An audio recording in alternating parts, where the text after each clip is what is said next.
SRH food சேனலில் அன்பான வணக்கம் ஃப்ரெண்ட்ஸ். இங்கே பாருங்கள், பன்னீர் கிரேவி ரெடி பண்ணிக்கிறேன். ரொம்பவே சூப்பராக இருக்கும் ஃப்ரெண்ட்ஸ். சிம்பிளாக சீக்கிரமாக ரெடி பண்ணிடலாம். பூரி சப்பாத்திக்கு ரொம்ப நல்லாயிருக்கும் ஃப்ரெண்ட்ஸ்.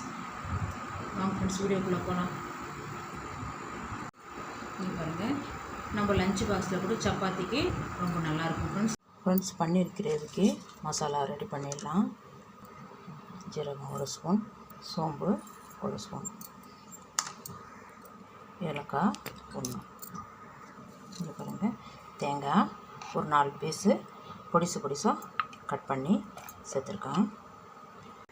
இங்கே பாருங்கள், ஒரு 4-5 முந்திரி.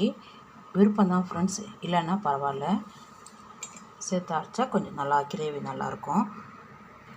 தண்ணி விட்டு நல்லா நைஸாக அரைச்சிடலாம் ஃப்ரெண்ட்ஸ். இஞ்சி பூண்டு நான் வச்சுருக்கேன், அதனால் இதில் சேர்க்கலை. இஞ்சி பூண்டு நீங்கள் பேஸ்ட்டு வச்சில்லைன்னா இதில் சேர்த்துக்குங்க ஃப்ரெண்ட்ஸ். இங்கே பாருங்கள், தண்ணி விட்டு நல்லா நைஸாக அரைச்சிட்டேன் ஃப்ரெண்ட்ஸ். இங்கே பாருங்கள், பன்னீர் கிரேவி தான் ரெடி பண்ண போகிறோம் சப்பாத்திக்கு. பன்னீர் கிரேவி மட்டும் நான் வீடியோ காமிக்கிறேன். இங்கே பாருங்கள், இதில் பாதி தான் ரெடி பண்ண போகிறேன். சின்ன பீஸாக கட் பண்ணிக்கலாம் ஃப்ரெண்ட்ஸ்.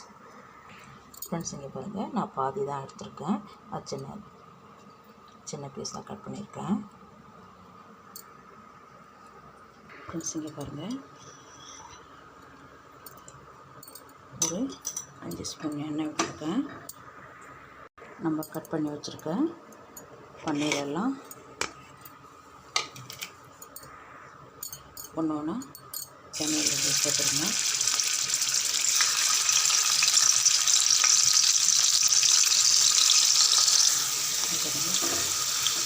அதை திருப்பி விடுங்க.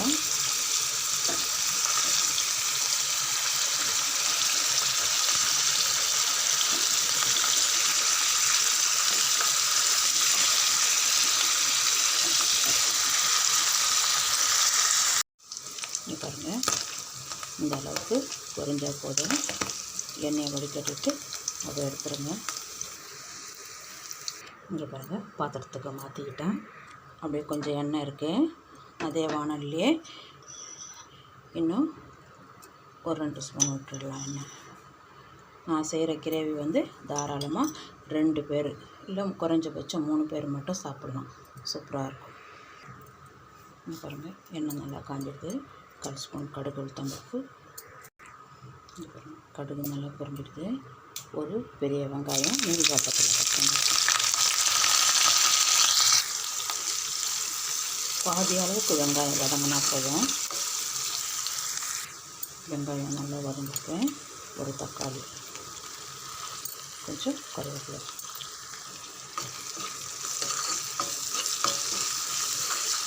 ஒரு 2 நிமிஷம் நல்லா வதங்கிட்டோம். அப்புறம் ஒரு பச்சை மிளகாய், 1 ஸ்பூன் இஞ்சி பூண்டு பேஸ்ட்டு,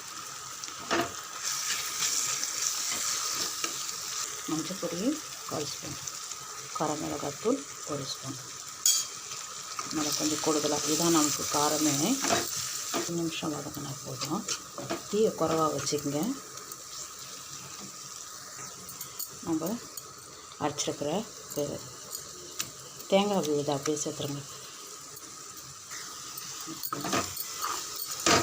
நல்லா கலந்து விடுங்க. ஒரு 5 நிமிஷம் அந்த மசாலாலாம் சேர்த்துருக்கோம், பச்சை மணம் போகட்டும். கொஞ்சம் நல்லா வதக்கி விடுங்க. பாருங்கள், நல்லா வதக்கிட்டேன்.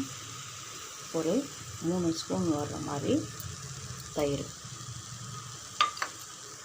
இதெல்லாம் சேர்த்து நல்லா கலந்து விடுங்க. மசாலா விட்டு எண்ணெய் பிரிஞ்சு வருது. அந்த டைமில் ஜாரில் இருக்கிற கொஞ்சமாக தண்ணி அப்படியே நல்லா கொஞ்சம் கலந்து விடுங்க. இந்த கிரேவிக்கு தகுந்த உப்பு கொஞ்சம் தண்ணி விட்டுடலாம். 1/2 டம்ளரு நம்ம எடுத்து வச்சுருக்கேன். பன்னீர் அப்படியே சேர்த்துருங்க.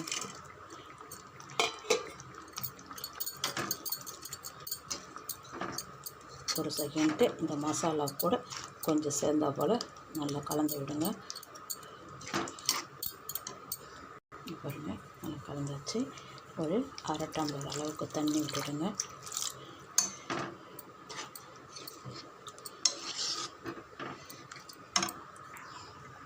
இங்கே பாருங்கள், தண்ணியெல்லாம் திட்டமாக ஊற்றி கலந்து வச்சாச்சு.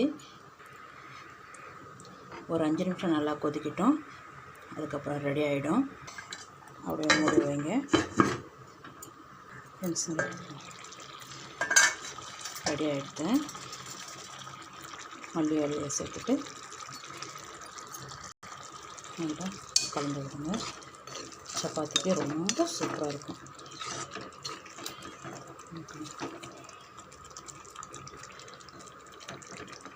பன்னீர் கிரேவி தக்காளியோடு இருக்குது.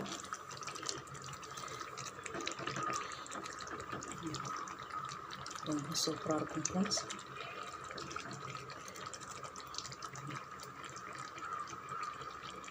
நல்லாயிருக்கும் ஃப்ரெண்ட்ஸ். வாங்க ஃப்ரெண்ட்ஸ், சாப்பிட போகலாம். ஸ்டவ் ஆஃப் பண்ணிவிடுங்க ஃப்ரெண்ட்ஸ். இங்கே பாருங்கள், பன்னீர் கிரேவி தான் ரெடி பண்ணியிருக்கேன். ரொம்பவே சூப்பராக இருக்கும் ஃப்ரெண்ட்ஸ்.